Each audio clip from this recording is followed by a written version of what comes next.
Hello, it's Sarah with Read the Entire Bible in a Year. Today we're on day 160 and we're reading Job 6 through 9. When we look at today's reading, Job is actually replying to his friend who made accusations about him possibly sneaking around being mean to people. He was such a very loving and hardworking person, sharing with everyone and trying to take care of people who really needed it or who needed help. That was important to him, and yet his friend is like trying to accuse him of possibly doing things that others didn't know about. And this, how insulting to Job, especially at such a terrible time.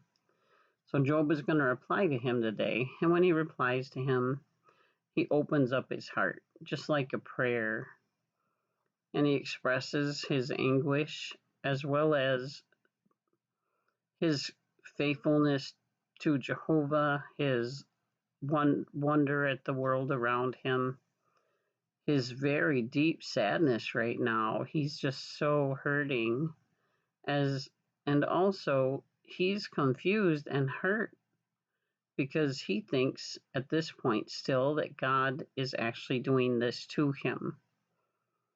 Another reason we know that God did not do this to Job, whether it's hard to understand or not, God very clearly helped us appreciate this was not his wanting this to happen to Job. He did not do this to Job. He allowed it to happen, but he did not do it. And he wanted Job to understand that as well, which we'll read later on, but not yet. Right now, Job is going through some things, and we can see when we are going through some things at our hardest times, we may have some wild talk, we may have some clarity, and lots of pain, yet Jehovah is still there, and he is still our rock.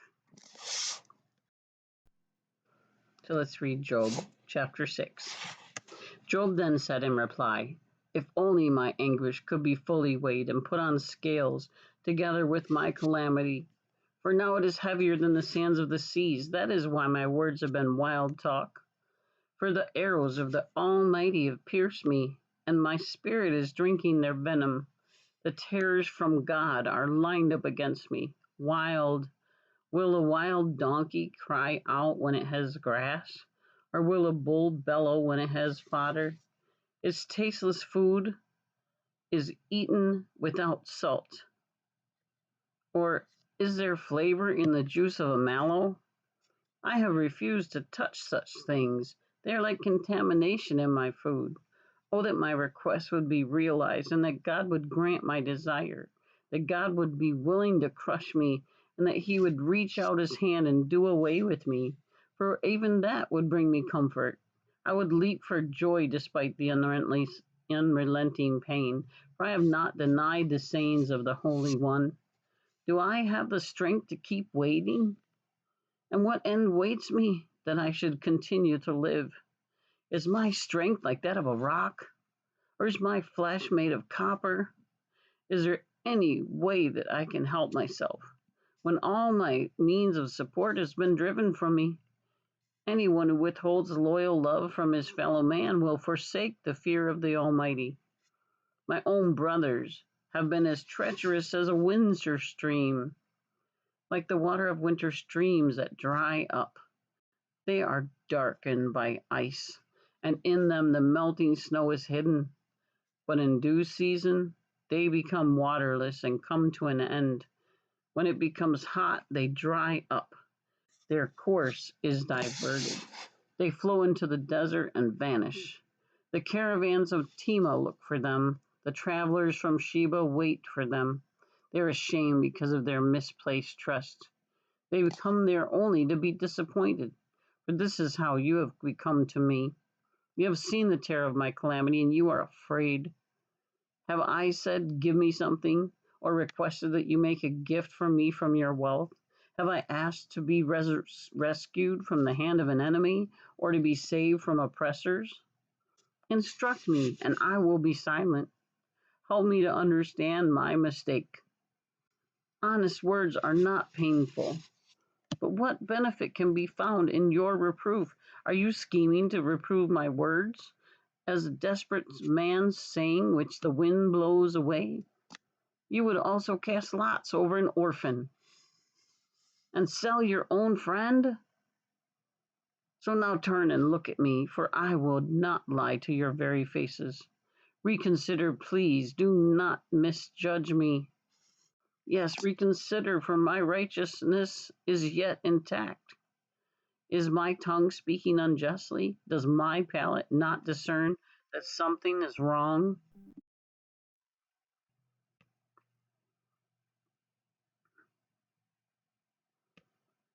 Sorry, my computer says it's going to die.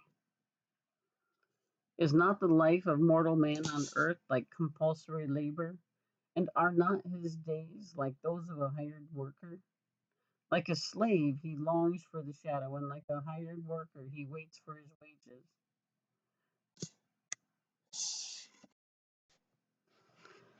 Thus I have been assigned months of futility, and nights of misery have been counted out for me. When I lie down, I ask, when will I get up? But as the night drags on, I toss relentlessly until the dawning of the day. My flesh is covered with maggots and clods of dirt. My skin is full of scabs and pus. My days go by more quickly than a weaver's shuttle, and they come to an end without hope. Remember that my life is wind, that my eye will never again see happiness. The eye that sees me now will see me no more. Your eyes will look for me, but I will be gone. Like a cloud that fades and vanishes, the one who goes down to the grave does not come back up. He will not return again to his house, and his place will acknowledge him no more. Therefore, I will not restrain my mouth. I will speak in the anguish of my spirit. I will complain in my bitter distress. Am I the sea or a sea monster that you should set a guard over me? When I say my couch will comfort me, my bed will help ease my misery, then you terrify me with dreams and frighten me with visions, so that I would choose suffocation, yes, death, rather than this body of mine. I loathe my life. I do not want to go on living. Leave me alone, for my days are like a breath. What is mortal man that you should consider yourself with him, or concern yourself with him, and fix your attention on him? And why do you inspect him every morning and test him every moment? Will you not look away from me and leave me alone long enough to swallow my saliva? If I have sinned, how could I harm you, the observer of mankind? Why have you made me your target? Have I become a burden to you? Why do you not pardon my transgression and excuse my error? For soon I will lie down in the dust, and you will look for me, but I will be gone. Chapter 8. Bildad the Shuhite then said in reply, how long will you keep speaking like this? The words of your mouth are but a mighty wind. Will God pervert justice, or will the Almighty pervert righteousness? If your sons sinned against him, he let them be punished for their revolt. But if you would look to God and plead with the Almighty for favor, and if you were truly pure and upright, he would pay attention to you and restore you to your rightful place. And though your beginning was small, your future would be great. Ask, please, the former generation, and pay attention to the things their fathers found out.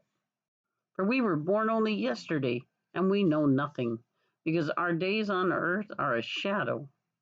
Will they not instruct you and tell you that what they know?